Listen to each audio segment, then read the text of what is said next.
29-year-old Omar Mateen had worked as a G4S security guard for 7 years. His ex-wife suggested he was mentally ill. His Afghan-born father said he had been angered by the sight of men kissing in Miami, and today he apologised for what he called the act of a terrorist. If I did know a 1% that he is committing such a crime, my son, I would have arrested myself, I would have called the FBI, I would have called the local law enforcement. I don't know why he did what he did. I wasn't aware of it. And I always paid attention that he should get higher education and serve the United States of America. So-called Islamic State said online that Mateen was one of their fighters.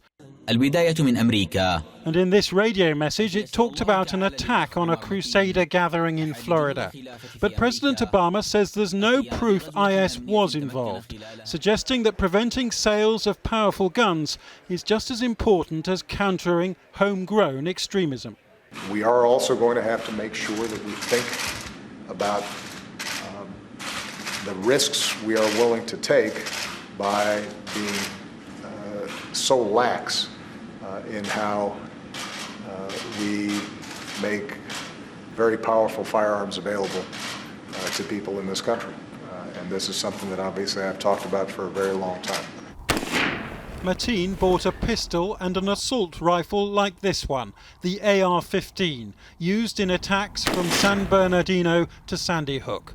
But though the lobbying power of America's National Rifle Association is again under fire on this front page today, don't expect Donald Trump to back any change to assault rifle laws. Well, first of all, there are millions of them already out there, millions upon millions. So they're already out there, number one. And I absolutely wouldn't, because people need protection. They have to protect. So the bad guys will have the assault rifles, and the people trying to protect themselves will be standing there with a BB gun. Mateen was first investigated by the FBI in 2013. He was interviewed twice for making what colleagues called inflammatory comments about radical Islam. In 2014, the FBI interviewed him again after he claimed a connection to an American who became a suicide bomber in Syria. The Bureau decided that contact was minimal, and he was reportedly removed from a terrorism watch list. Last December, the Senate voted down a law which would have blocked terrorist suspects from buying guns. But even if it had passed, it wouldn't have stopped Mr. Mateen because he had no criminal record. I don't see anything in reviewing our work that our agents should have done differently, but we'll look at it in an open and honest way and be transparent about it. Our work is very challenging. We are looking for needles in a nationwide haystack, but we're also called upon to figure out which pieces of hay might someday become needles. If the FBI is watching you for suspected terrorist links, you shouldn't be able to just go buy a gun with no questions asked. Yesterday's attack may have been inspired by this IS assault on a concert hall in Paris last November.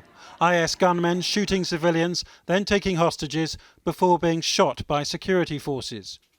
Before he was killed, Mateen told police he was acting in solidarity with the Boston Marathon bombers as well as IS, so his path to radicalisation was perhaps no less confused than he was.